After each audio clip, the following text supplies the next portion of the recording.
सभी साथियों को नमस्कार। साथियों, आज हम भाग बी में प्रयास चल रहे हैं। हमने जो भाग ए है उसके सारे जो लेसन हैं उनके वीडियो हमने बना दिए हैं। अब हम भाग बी में चलेंगे और भाग बी में हम सीधे चलेंगे यूनिट नंबर 3 में। भाग बी यूनिट नंबर 3, भारतीय लोकतंत्र के समक्ष चुनौतियाँ। इसके बाद हम यूनिट नंबर 4 में चलेंगे। और क्योंकि यूनिट नंबर 1 और 2 भाग बे में जो भारतीय संविधान के संदर्भ में उसके वीडियो ऑलरेडी डाले जा चुके हैं। आप उनको वहाँ से मेरे यूट्यूब चैनल से देख सकते हैं। प्लेलिस्ट है RBSC पॉलिटिकल साइंस क्लास 12 भाग 2।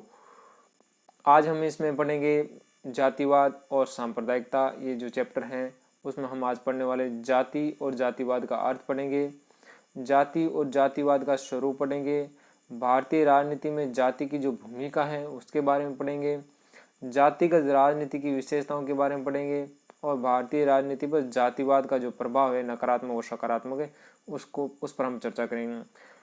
मुख्य वीडियो की ओर चलें तो हम उससे पहले आपसे आग्रह रहेगा कि आप मेरे इस वीडियो को लाइक करें, सब्सक्राइब करें और शेयर ज़रूर करें ताकि अधिक से अधिक लोगों के पास में ये वीडियो पहुंच सके, उन्हें लाभ प्राप्त हो सके।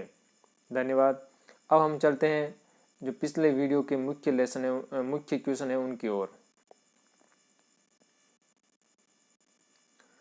तो हमारा जो पिछला वीडियो था सामाजिक एवं आर्थिक न्याय और महिला आरक्षण भाग 2, ये जो उसका जो महत्वपूर्ण प्रश्न है वो इस प्रकार है कि आर्थिक न्याय से आपका क्या आशय है वो लिखना है। ये कथन किसका है कि भूख से मर रहे व्यक्ति के लिए स्वतंत्रता का कोई महत्व नहीं है। ये बोर्ड परीक्षा 2019 में आया हुआ था। ये कथन किसका है कि आर्थिक सुरक्षा और आर्थिक स्वतंत्रता के बिना कोई भी व्यक्ति सच्ची स्वतंत्रता की प्राप्ति नहीं कर सकता। इसके अलावा आर्थिक न्याय की प्राप्ति के लिए जो संवैधानिक प्रावधान किए गए थे भारतीय संविधान में, उनका वर्णन करना। आपको भारत में आर्थिक न्याय की स्थापना हेतु कोई 4 प्रभावी सुझाव आपको देने हैं कि आपके अनुसार कोई 4 प्रभावी सुझाव हैं, आप दीजिए कि उससे भारत में आर्थिक न्याय की स्थापना हो। हमारे देश में आर्थिक न्याय की व्यवहारिक स्थिति या वस्तु स्थिति क्या है उस पर आपको टिप्पणी लिखनी है। भारत में महिला आरक्षण पर एक टिप्पणी लिखनी है। भारत में महिला आरक्षण की आवश्यकता के कोई 4 कारण देने हैं। महिला आरक्षण विधेयक जो 1996 से लटक रहा है उस पर आपको टिप्पणी लिखनी है। पंचायती राज संस्थाओं में महिलाओं को कितने प्रतिशत आरक्षण दिया गया है, ये एक छोटा क्वेश्चन है 1 नंबर का, तो आपको ये बताना है। अब हम चलते हैं अपने आज के मुख्य वीडियो की ओर।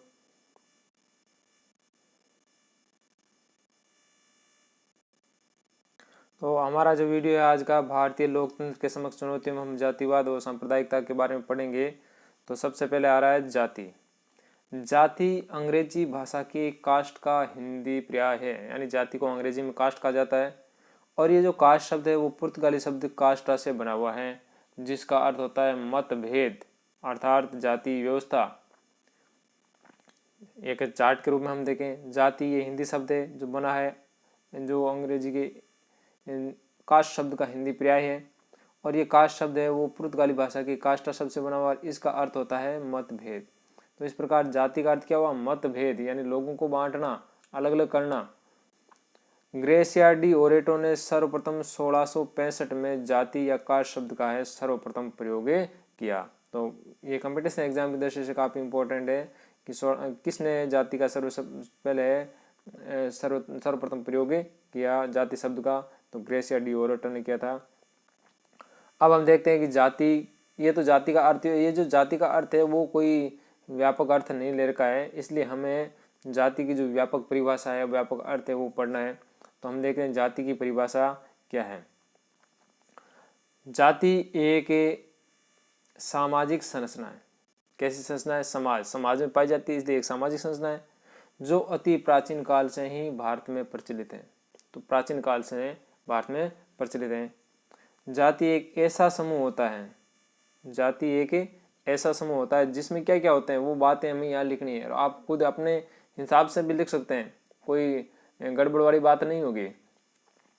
कि जो दूसरों से अपने को अलग मानता है, यानी एक जाति के लोग हैं दूसरी जाति से अपने को अलग मानते हैं। जैसे ब्राह्मण है वो अपने आप को अन्य जातियों से अलग मानते हैं, क्षेत्रीय राजपूत है या जाट है या सुनार है या विष्णुई है, मेघवाल है, जो भी जितने भी जातियाँ हैं वो एक दूसरे को अन्य जाति के लोगों से क्या मानते हैं, अलग मानते हैं। तो जाति एक ऐसा समूह है जो दूसरों को अपने से अलग मानता है, जिसकी अपनी अपनी विशेषताएं होती है, यानी उसके अपने अपने रीति रिवाज हैं, उसके अपने अपने कल्चर हैं या परंपराएं हैं, प्रथाएं हैं, ये उसकी अपनी विशेषताएं होती हैं और सब जातियों में अलग अलग होती हैं, जिसमें उसकी परिधि में ही वैवाहिक संबंध होते हैं। और भारत में सबसे बड़ी जाति की क्या विशेषता है कि वैवाहिक संबंध है वो जाति के जाति में होते हैं। एक जाति के दूसरी जाति में जो वैवाहिक संबंध होते हैं उसका कड़ा विरोध किया जाता है, आलोचना की जाती है। तो वैवाहिक संबंध है यानी शादी विवाह है वो जाति एक जाति के एक ही जाति में होते हैं, जिनका कोई अपना परंपरागत व्यवसाय होता है। और मुख्य रूप से ये देखा जाता है कि भारतीय जाति में एक परंपरागत व्यवसाय होता है, जैसे सुनार में सोने चांदी का काम कर रहे हैं, ब्राह्मण में है जो पाठ पूजा है या शादी विवाह है, ये सारे काम ब्राह्मण है अपने पारिवारिक रूप से वो काम करते रहते हैं, परंपरागत व्यवसाय है। जैसे किसान है, जाट है, खेती करते हैं, तो ये सब इनका एक परंपरागत व्यवसाय होता है। लुहार है, खाती हैं, इन सभी का क्या है, दर्जी है, सभी का अपना अपना परंपरागत व्यवसाय होता है। तो ये जाति की जो परिभाषा है, अगर आप यहाँ से एक एक बिंदु को लिखें तो जाति की परिभाषा बहुत अच्छी तरीके से बन सकती है। और ये सभी आप जानते हैं, इन सभी को आप जानते हैं। आप खुद अगर थोड़ा सा अपना दिमाग में आपने यहाँ से पढ़ लिया, अब आपने दिमाग में थोड़ा सा विचार लगाओगे कि जाति में क्या क्या होता है, तो आप बिल्कुल जो लिखोगे वो बिल्कुल परफेक्ट जाने वाला है। इसमें आपको घबराने वाली आवश्यकता नहीं है। अब हम देखते हैं जातिवाद क्या है। ये तो जाति जाति जाति की परिभाषा थी। अब देखते हैं जातिवाद की क्या परिभाषा है। जातिवाद एक ही जाति के लोगों की वे भावना है, एक ही जाति की, जो अपनी जाति विशेष के हितों की रक्षा के लिए, जो अपनी जाति विशेष के हितों की रक्षा के लिए अन्य जातियों के हितों की क्या करते हैं, अवहेलना करते हैं और उनका हनन करने के लिए प्रेरित करते हैं। यानी एक जाति के लोग अपनी ही जाति को महत्व देते हैं, उसको हम क्या कहते हैं, जातिवाद कहते हैं। जैसे जाट लोग अगर अपनी जाति को प्रेफरेंस दे, अन्य जातियों के महत्व को नकार दे, या राजपूत लोग हैं अपनी जाति को प्रेफरेंस दे, अन्य जाति को लोग नकारे, या ब्राह्मण है अपनी जाति को प्रेफरेंस दे, अन्य लोगों को नकारे। तो लोग अपनी जाति के लोगों की वे भावना जिसमें वो क्या करते हैं, अपनी जाति को विशेष महत्व देते कि हमारा है भला हो जाना चाहिए, हमारे लिए विशेष योजना होनी चाहिए, हमारे लिए विशेष कार्य होने चाहिए, हमारे ये विशेष हित होने चाहिए। बाकी अन्य के हितों को वो देखे ही नहीं, उनकी अवहेलना करे कि हमें क्या मालूम, हमें क्या करना है कि फलानी जाति में क्या सुधार करना है, उन्हें क्या सुविधा चाहिए, हमें उनको कुछ भी नहीं देखना है। यानी वो उसको नज़रअंदाज कर देते हैं या उनकी अवहेलना कर देते हैं। या कभी कभी क्या होता है कि वो उनका हनन करने का प्रयास भी करते हैं कि जो दूसरी जाति के लोग हैं उनके अधिकारों का या उनका शोषण करने का प्रयास करते हैं, उनकी स्वतंत्रताओं का हनन करते हैं। तो ऐसी जो भावना है वो क्या कहलाएंगी, जातिवाद कहलाएगी। तो शॉर्ट रूप में आप सीधा लिख सकते हैं कि एक जाति के लोगों द्वारा अपनी जाति को अन्य जातियों से ज्यादा महत्व देना जातिवाद है। अब आगे देखते हैं जाति और जातिवाद का स्वरूप।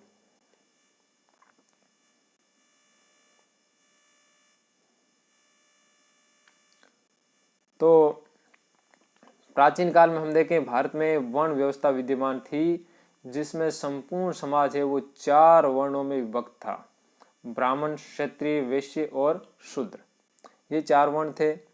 ये व्यवस्था है कर्म पर आधारित थी, कर्म पर आधारित थी, कार्य पर आधारित थी। कालांतर में क्या हुआ, धीरे धीरे इस वर्ण व्यवस्था में विकृति आई और ये वर्ण व्यवस्था है वो कर्म की बजाय किस पर आधारित होगी, जन्म पर आधारित होगी। और जिसने आगे चलकर क्या धारण कर लिया, जाति का रूप धारण कर लिया।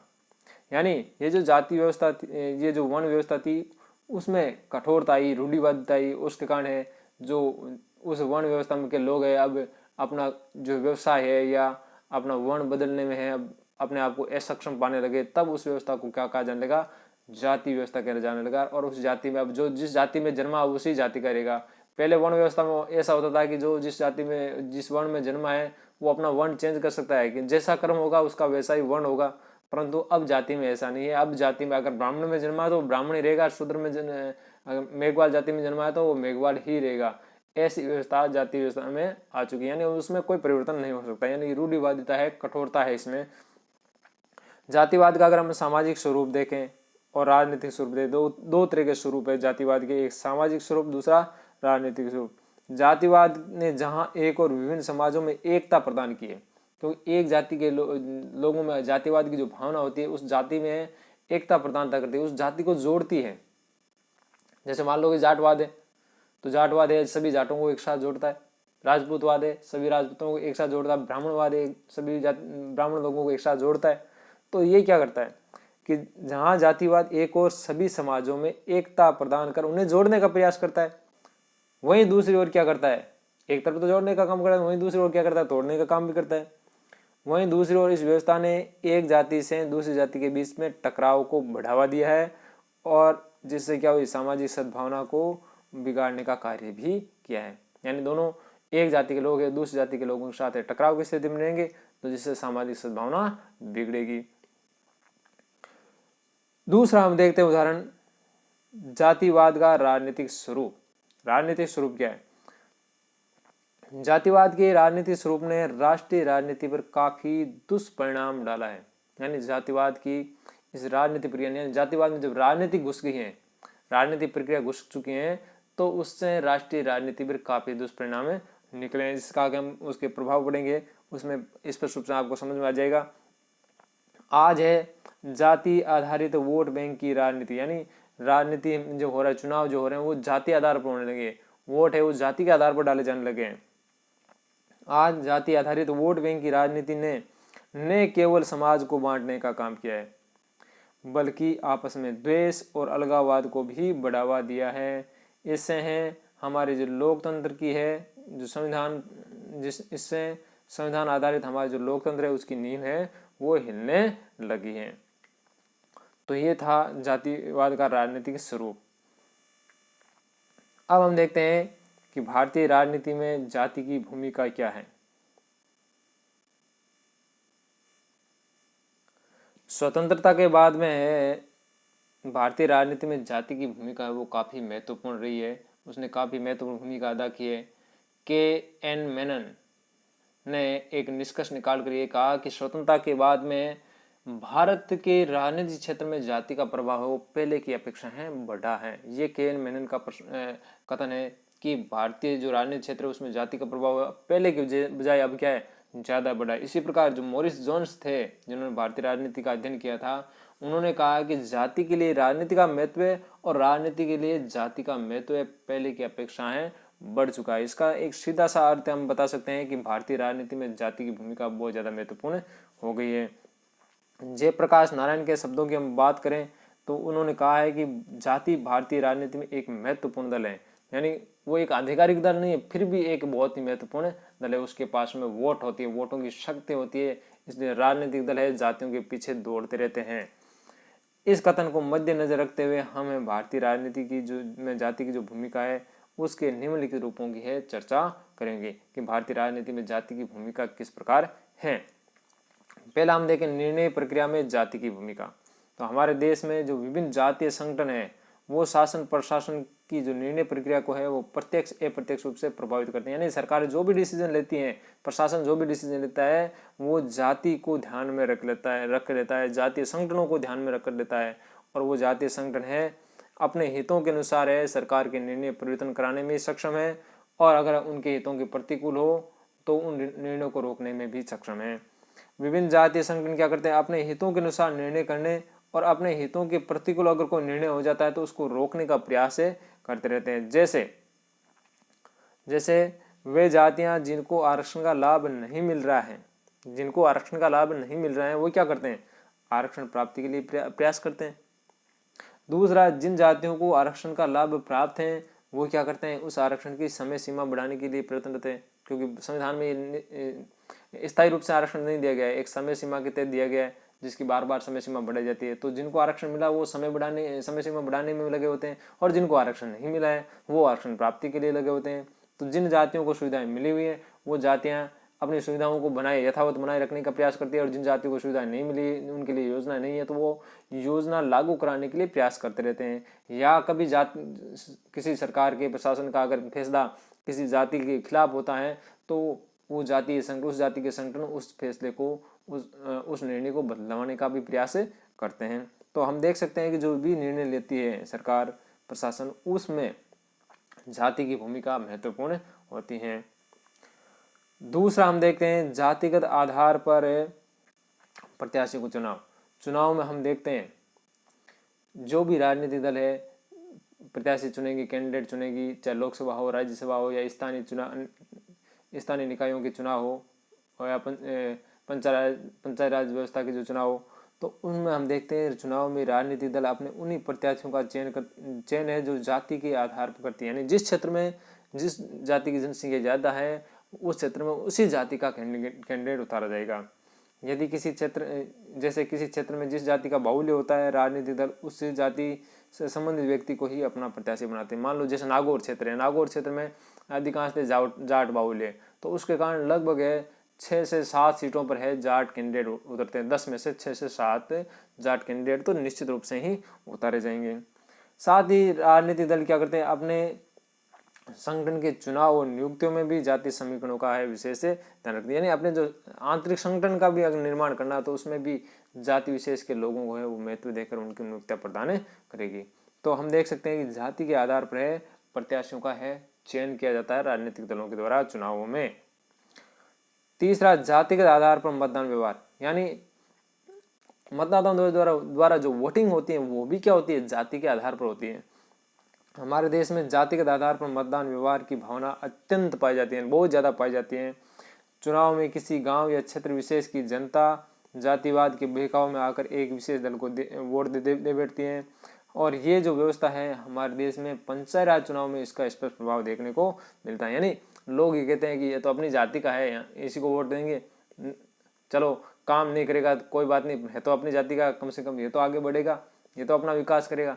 इस आधार पर है जातिगत आधार पर मतदान व्यवहार होता है, यानी वोटिंग होती है। हालांकि ये निश्चित ये भी सही है कि लोकसभा में इसका प्रभाव कम है, उससे ज़्यादा थोड़ा सा ज़्यादा हम बढ़े, विधानसभा में थोड़ा इसका ज़्यादा प्रभाव होगा। परंतु पंचायत राज व्यवस्था में जो भी चुनाव होते हैं, चाहे सरपंच हो या प्रधान के चुनाव हो, या पंचायत समिति के सदस्यों के चुनाव हो, या जिला परिषद के सदस्यों का चुनाव हो, तो इनमें जातिगत आधार पर है वोटिंग बहुत ज़्यादा होती है।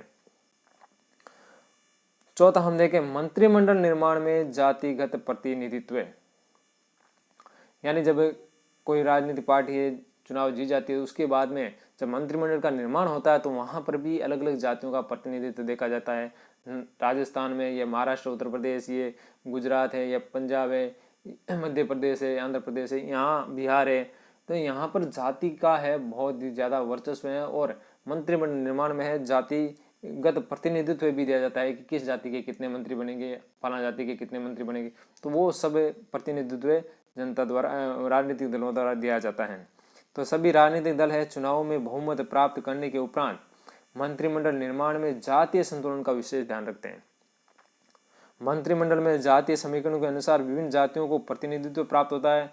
ऐसा केवल संघीय सरकार या प्रांतीय सरकारों में ही नहीं होता, बल्कि स्थानीय शासन यानी पंचायत राज में भी देखने को मिलता है। हमें केवल जो राज्य सरकार या केंद्र सरकार में ही देखने नहीं मिलता, बल्कि पंचायत राज व्यवस्था में भी ये समीकरण देखने को मिलता है कि किसको प्रधान बनाया जाना है, किसको उप प्रधान बनाया जाना है, किसको है जिला प्रमुख बनाया जाना है, किसको जिला उप प्रमुख बनाया जाना है। तो वहाँ पर भी है जातिगत आधार पर है ये प्रतिनिधित्व की बातें होती है। जातिगत दबाव समूह, हमारे देश की राजनीतिक व्यवस्था में जातीय संगठन दबाव समूह के रूप में कार्य करते हैं, और जातीय संगठन चुनाव में टिकट प्राप्त करने के लिए, मंत्रिमंडल में स्थान प्राप्त करने के लिए, और जातीय हितों के अनुसार निर्णय कराने के लिए, और जातीय हितों के विरुद्ध होने वाले निर्णय को रोकने या बदलने के लिए सरकार पर निरंतर दबाव डाल देते हैं। यानी जाति के दबाव समूह ये काम करते हैं। यानी जितने भी जाति के संगठन है, चाहे जाट महासभा हो, राजपूत महासभा हो, ब्राह्मण महासभा हो, विष्णु महासभा हो, जितने भी तरह के जातीय संगठन है वो क्या करते हैं, सरकार पर प्रेशर डालते हैं, दबाव डालते हैं अपने कार्यों को करने के लिए। वो कैसे भी हो सकता है, जैसे चुनाव आते हैं तो वो लोग टिकट प्राप्ति के लिए प्रयास करते हैं कि हमारी जाति के लोगों को टिकट दिया जाए। जब सरकार चुनाव जीत जाती है तब वो मंत्रिमंडल में मंत्री बनने के लिए, स्थान प्राप्त करने के लिए सरकार पर प्रेशर डालते हैं और सरकार पर है अपनी जाति के अनुसार निर्णय करने के लिए, अपनी जाति के अनुसार विशेष हित या योजनाएं चलाने के लिए दबाव डालते हैं। और कभी जाति के विरुद्ध अगर कोई निर्णय हो जाता है तो उसको रोकने और बदलने के लिए भी सरकार पर प्रेशर डाला जाता है। जैसे हम देखते हैं वर्तमान में गुर्जर जाति के विभिन्न संगठनों ने क्या किया था, वर्ष 2008 से पिछड़ा वर्ग के तहत 5% का आरक्षण लाभ प्राप्त करने के लिए सरकार पर निरंतर दबाव डाला और जिसके परिणामस्वरूप क्या हुआ, वर्तमान में आज उनको 5% आरक्षण मिल रहा है। हालांकि ये जरूरी है कि वो कोर्ट के निर्णय के अधीन है, परंतु आज उनको लाभ मिल रहा है। छठा देखें, चुनाव प्रणाली में जाति का सहारा। ये हम देखते हैं जैसे जैसे चुनाव आते हैं राजनीतिक दल जो प्रत्याशी है वो जाति का सहारा लेकर चुनाव जीतने का प्रयास करते हैं।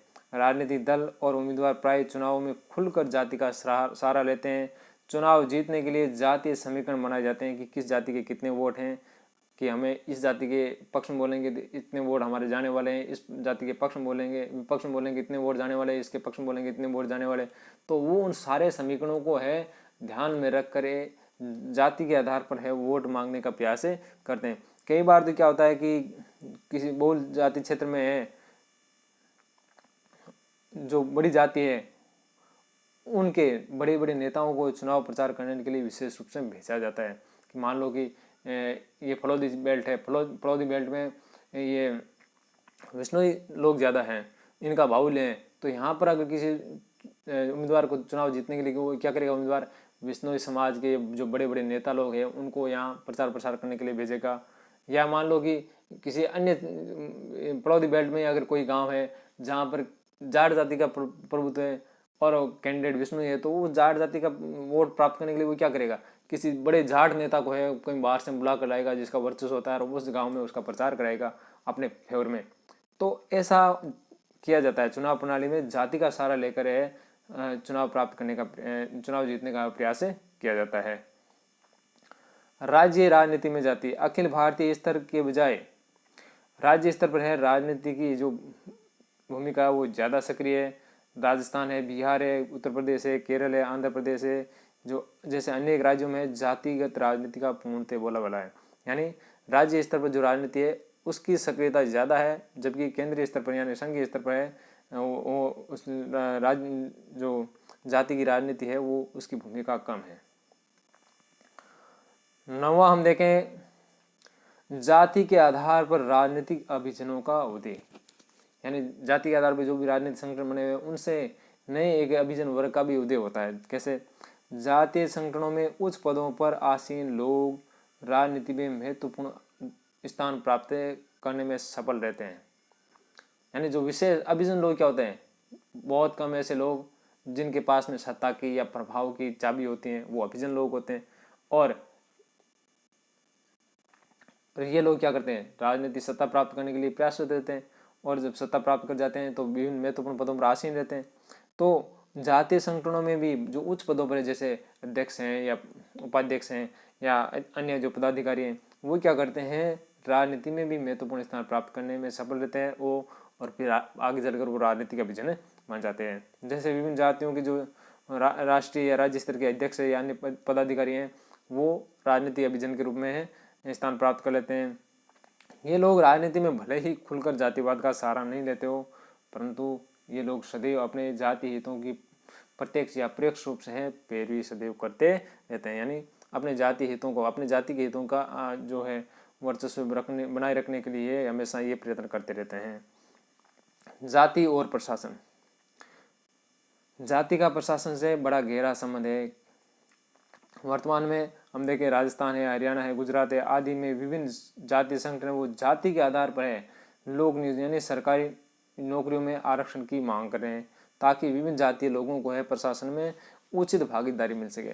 कि लोग चाहते हैं कि प्रशासन में उनकी जाति के लोग आए ताकि उनका काम बड़ी आसानी से हो जाए। जाट चाहते हैं कि जाट लोग प्रशासन में ज़्यादा आए, ब्राह्मण चाहते हैं कि ब्राह्मण लोग प्रशासन में ज़्यादा आए, या मेघवाल चाहते हैं मेघवाल लोग प्रशासन में ज़्यादा है। तो विभिन्न जाति के लोग हैं वो चाहते हैं कि प्रशासन में उनके लोग ज़्यादा है, उससे क्या होगा, उनका काम बड़ी आसानी से हो जाएगा। इसलिए सभी चाहते हैं कि जाति के आधार पर है आरक्षण का लाभ दिया जाए।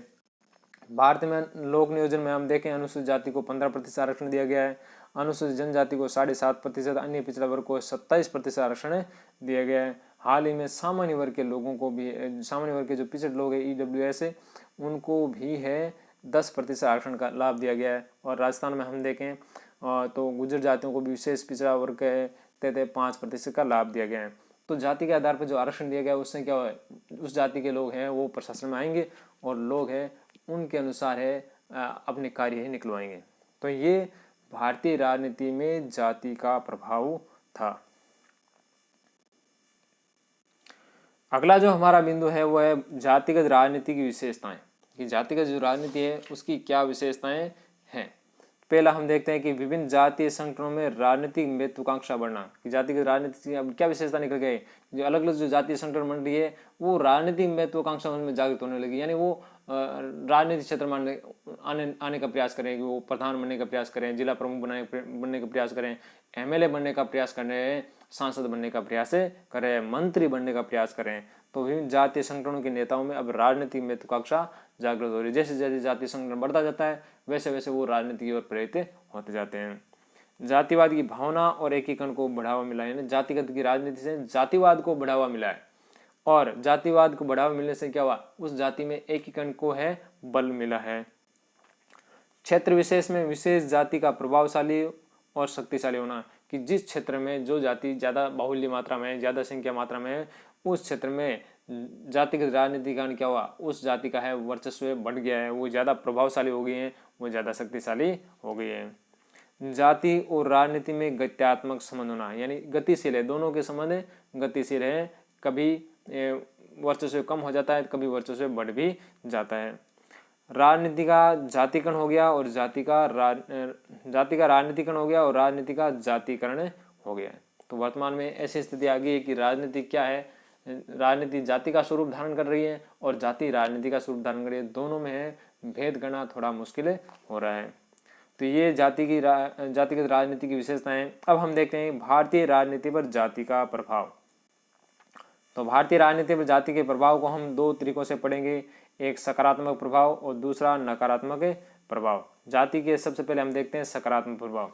तो जाति के सकारात्मक प्रभाव क्या है, कि जाति और राजनीति के संबंध ने लोगों को एकता के सूत्र में बांधा है, यानी जातिवाद लोगों को क्या करता है, एक जाति के लोगों में एकता स्थापित करता है। और इस कारण हम कह सकते हैं कि जाति और राजनीति के आने के कारण ही तो क्या हुआ, जाति के लोग ज्यादा जागरूक हुए और अपने आप को उन्होंने एक जाति के सूत्र में बांधा है। तो जाति में राजनीति के प्रवेश ने लोगों को एकता के सूत्र में बांधा है। दूसरा, लोगों में राजनीतिक सक्रियता पैदा करना। जाति में राजनीति आने के बाद में लोग है राजनीति के प्रति ज्यादा एक सक्रिय हुए, राजनीतिक प्रक्रियाओं में भाग लेने के लिए ज्यादा प्रेरित हुए हैं, राजनीतिक पद प्राप्त करने के लिए ज्यादा प्रेरित हुए हैं। पिछड़ी जातियों में जातिगत राजनीतिक जागरूकता और सहभागिता बढ़ना। ये केवल सामान्य जातियों में ही राजनीतिक सक्रियता पैदा नहीं हुई, जो पिछड़ी जातियां थी उनमें भी राजनीतिक जागरूकता पैदा हुई है और उनकी भी राजनीति में है वो सहभागिता बढ़ी है। ये सकारात्मक प्रभाव है। सांस्कृतिक एकता की स्थापना होना। तो सांस्कृतिक एकता की स्थापना होना में हम बता सकते हैं कि विभिन्न जातियों की जो खान पान, वेशभूषा, रहन सहन, आचार विचार जो भी थे वो उच्च जातियों और निम्न जातियों सभी के आज एक दूसरे से हैं मेल मिलाप हो रहे हैं। निम्न जातियों के लोग हैं उच्च जाति के जो संस्कृतियों का अनुसरण कर रहे हैं, तो उससे क्या हो, दोनों की जो संस्कृति है वो संस्कृतियों में समानता बढ़ रही, दोनों की संस्कृतियों का हस्तांतरण हो रहा है। इसलिए हम कह सकते हैं कि जातिवाद के कारण है जो सांस्कृतिक हस्तांतरण है वो बढ़ रहा है, उससे सांस्कृतिक एकता स्थापित हो रही है। पांचवा, भारतीय लोकतंत्र का बहुसंख्यक तानाशाही का शिकार होने से बचना। यानी जाति में राजनीति के प्रवेश के कारण है जो बहुसंख्यक लोग थे, जो बहुसंख्यक जाति के लोग थे, उनका वर्चस्व अब नहीं रहा, लोकतंत्र में उनका वर्चस्व नहीं रहा। वरना पहले एक ही जाति के लोग नियंत्रण चुने जाते थे, आज जाति में राजनीति के आने से राजनीति से लोगों में सक्रियता आई है, जागरूकता आई है, उनके कारण है उनको जातिगत आधार पर है लाभ भी मिला, आरक्षण मिला। आज हम देखते हैं कि अगर राजस्थान में चुनाव होते हैं, मान लो कि लोकसभा चुनाव है, तो पूरी जो 25 सीटें हैं उन पर किसी एक जाति विशेष के लोगों को खड़ा नहीं किया जाएगा या 2-4 जाति विशेष के लोगों को नहीं खड़ा किया जाएगा, बल्कि सभी जातियों का है वो समीकरण देखा जाएगा, उनको उचित प्रतिनिधित्व दिया जाएगा। अनुसूचित जाति, अनुसूचित जनजाति के लोगों को भी उसी अनुपात में है प्रतिनिधित्व दिया जाएगा। तो इस प्रकार हम कह सकते हैं कि बहुसंख्यक तानाशाही का शिकार होने से भारत बचा है। छठा, जातिगत समानता को बढ़ावा मिला, कि आज उच्च जाति और निम्न जातियों के बीच में वो भेदभाव वो लगभग समाप्त होने की ओर है, जिससे कौन उच्च जाति का है, कौन निम्न जाति का है, ये भेदभाव है समाप्त हो रहा है। यानी जातिगत जो समानता का भाव है वो धीरे धीरे बढ़ रहा है। तो ये सकारात्मक प्रभाव थे। अब हम चलते हैं नकारात्मक प्रभाव की ओर। नकारात्मक प्रभाव को हम पढ़े उससे पहले 2 कथन हम पढ़ते हैं, तो उनकी पुष्टि है उन नकारात्मक कथनों से होगी।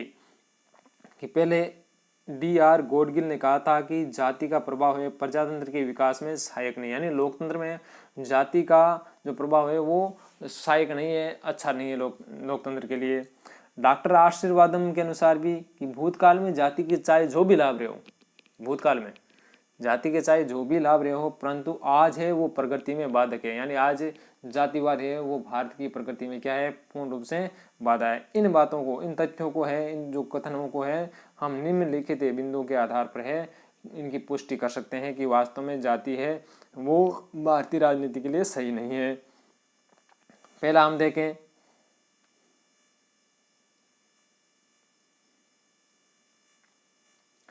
पहला कारण कि विभिन्न जातियों में परस्पर बंधुत्व और एकता की भावना को हानि पहुंचाने। जातिवाद ने क्या किया, विभिन्न जातियों के बीच में है परस्पर है वो जो बंधुत्व आपस में भाईचारे की भावना थी या एकता की भावना थी, वो उनको है हानि पहुंचाई।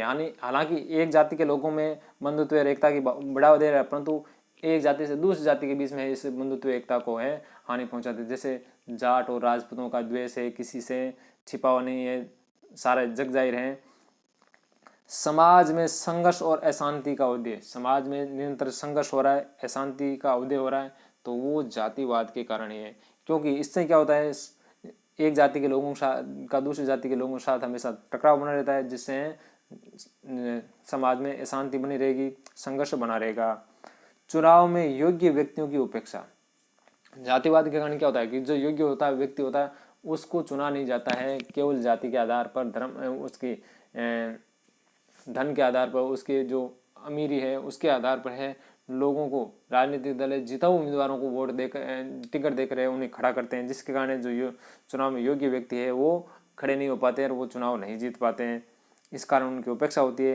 राष्ट्रीय हितों की बजाय जातीय हितों को प्राथमिकता, कि जातिवाद है वो अपने जाति के हितों को है राष्ट्रीय हितों की ऊपर है वो प्राथमिकता देने लगे हैं, जिसके कारण है राष्ट्रीय हितों को नुकसान पहुंच रहा है। वर्तमान में यही स्थिति चल रही है।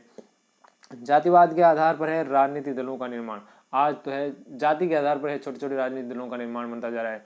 जैसे पहले बिहार में है यादवों का बाहुल्य था तो आरजेडी का निर्माण हो गया। हम देखें आरजेडी लगभग है यादवों का फेवर है, और समाजवादी पार्टी है, बहुजन समाजवादी पार्टी है। तो ऐसी बहुत सारी छोटी छोटी पार्टियां हैं जो राजनीतिक दलों के आधार पर, जो जाति के आधार पर है उसका निर्माण हुआ है, और ऐसी प्रक्रिया है निरंतर चलती जा रही है। और भारत में राजनीतिक दलों की बाढ़ से आ गई है, इतने राजनीतिक दल बन गए उनकी गिनती लगभग बहुत मुश्किल हो रही है। रूढ़िवादिता को बढ़ावा, यानी जातिवाद, सीधी सी बात है, जाति में रूढ़िवादिता होती है, कठोरता होती है, उसके कारण वो क्या करते हैं, रूढ़िवादिता को बढ़ावा देती है। यानी जैसा है वैसा ही बना रहने का है वो प्रयास करती है कि समाज में किसी तरह का परिवर्तन नहीं हो, ऐसा जातिवाद चाहती है। तो ये भारतीय राजनीति में है रूढ़िवादिता लाने का प्रयास कर रही है जातिवाद, तो ये नुकसान है। अल्पसंख्यकों में सुरक्षा की भावना पैदा करना, यानी जिस क्षेत्र में जिस जाति का बाहुल्य है और तो उस क्षेत्र में उस जाति वो शक्तिशाली रहेगी, प्रभावशाली रहेगी, उसका वर्चस्व रहेगा। तो उस क्षेत्र में जो अन्य जाति के लोग हैं जो कम संख्या में रहते हैं, जिनको हम अल्पसंख्यक कह सकते हैं, वो हमेशा उस प्रभावशाली जाति से हैं डरे रहेंगे, दुबके रहेंगे, उनके खिलाफ वो खुलकर सामने नहीं आ पाएंगे। तो वहाँ पर अल्पसंख्यकों में असुरक्षा की भावना पैदा होती है। और वहाँ लोग कहते हैं कि जैसे मान लो कि किसी गाँव में किसी जाति का एक घर है, तो वो हमेशा अपने आप को राजनीति से दूर रखता है, जाति गांव की राजनीति से या समाज की राजनीति से अपने आप को दूर रखता है। वो हमेशा कहता है कि हम तो अकेला ही करें, फालतू में हमें इस जातिवाद में या राजनीति में नहीं पढ़ना है, क्यों, हमें क्या करना है, हम तो एक ही घर हैं, हमारा बाहुल्य थोड़ी है, अगर हम खड़े भी हो गए तो हमें कौन वोट देने वाला है। तो ये बातें लोगों में पाई जाती हैं। तो अल्पसंख्यकों में असुरक्षा की भावना पैदा होती है। और कई बार ऐसा भी कह देते हैं कि तुम्हारा तो एक ही घर है, तुम अब इसमें ये फालतू की राजनीति में क्यों पड़ रहा है। तो ऐसे भी बातें आती हैं। आगे हम देखते हैं कि सरकारों द्वारा जातीय संगठनों के दबाव में कार्य करना, कि जातीय संगठन निरंतर सरकारों पर दबाव बनाए रखते हैं, प्रेशर बनाए रखते हैं, जिसके कारण सरकारें उन जातियों के पक्ष में कार्य करती रहती है, उनके पक्ष में निर्णय करती रहती है। इस प्रकार हम कह सकते हैं जातीय संगठनों के दबाव में सरकार पूर्ण रूप से निष्पक्ष रूप से कार्य नहीं कर पाती है, वो हमेशा दबाव में रहती है। जातीय संघर्ष और आंदोलनों में सार्वजनिक संपत्ति को नुकसान पहुंचना, कि जब जब जातीय संघर्ष हुआ है तब क्या हुआ है, हमेशा सार्वजनिक संपत्ति को है, निजी संपत्ति को है सुरक्षा, सार्वजनिक संपत्ति और निजी संपत्ति को है हानि पहुंची है। जैसे हम देखें गुर्जर आंदोलन में क्या हुआ था, गुर्जर और मीणाओं के बीच में संघर्ष स्थापित हो गया और उसमें भरपूर सार्वजनिक संपत्ति का नुकसान हुआ, व्यापार उद्योग जगत को काफ़ी हानि हुई। तो जब भी है जातीय आंदोलन होता है तो वहाँ पर धरना होता है, प्रदर्शन होता है, रोडें सड़कें जाम कर दी जाती है, राजमार्ग जाम कर दिए जाते हैं, लोग जो रेल की पटरियों पर बैठ जाते हैं। उससे क्या होता है, व्यापार वाणिज्य सार्वजनिक संपत्ति को नुकसान पहुंचता है। 10वां, लोकतांत्रिक भावना के विरुद्ध, की जातिवाद में जब एक जाति के व्यक्तियों को महत्व दिया जाता है तो उससे क्या होगा, लोकतांत्रिक भावनाओं के ये विरुद्ध है। क्योंकि लोकतंत्र में सभी लोगों का समान अधिकार है, सभी लोगों को समान प्रभुत्व दिया जाता है, सभी लोगों के समान अधिकार स्वतंत्रता है। तो लोकतंत्र में सभी व्यक्तियों को महत्व दिया जाता है, तो किसी एक जाति विशेष को लाभ क्यों। इसलिए हम कह सकते हैं कि जातिवाद पूर्णतः लोकतांत्रिक भावना के विरुद्ध है, ये नकारात्मक प्रभाव है। जातिवाद से वोट बैंक की राजनीति को बढ़ावा मिला है, तो ये वर्तमान में भारतीय राजनीति में बहुत बड़ा महत्वपूर्ण बात है, ये नकारात्मक बात है। सबसे बड़ा अगर नुकसान अगर ये हो रहा है कि जातिवाद का कारण क्या होता है, राजनीतिक लोग हैं किसी जाति विशेष के वोटों को प्राप्त करने के लिए प्रयास कर देते हैं, किसी जाति विशेष के लोगों को अपना वोट बैंक बनाने के लिए उसके पक्ष में अनैतिक निर्णय भी कर लेती है, गलत अनुचित निर्णय भी कर लेती है, उनको अनुचित लाभ भी पहुंचा देती है। तो ये वोट बैंक की राजनीति को बढ़ावा देता है। तो उपरोक्त सभी बिंदुओं से स्पष्ट है कि जातिवाद भारतीय समाज में एक कैंसर के समान भयंकर रोग है जिसका निदान असंभव है। जातिवाद रूढ़िवादिता को बढ़ावा देता है और व्यक्ति के मध्य द्वेष की भावना पैदा करता है जो कि राष्ट्रीय हितों के अनुकूल नहीं है। अतः जातिवाद है देश, समाज और राजनीति के विकास में बाधक तत्व हैं। इस प्रकार हम कह सकते हैं कि जो D.R. गॉडगिल के शब्द थे या जो डॉक्टर आशीर्वाद उनके शब्द कथन हमने जो पढ़े थे इसके प्रारंभ में, वो पूर्ण रूप से सही है। आज जाति प्रजातंत्र के विकास में पूर्णतः बाधक तत्व हैं। आशा करता हूँ आपको ये वीडियो अच्छा लगा होगा। अगला हमारा जो चैप्टर पढ़ेंगे वो होगा सांप्रदायिकता। धन्यवाद। जय हिंद, जय भारत।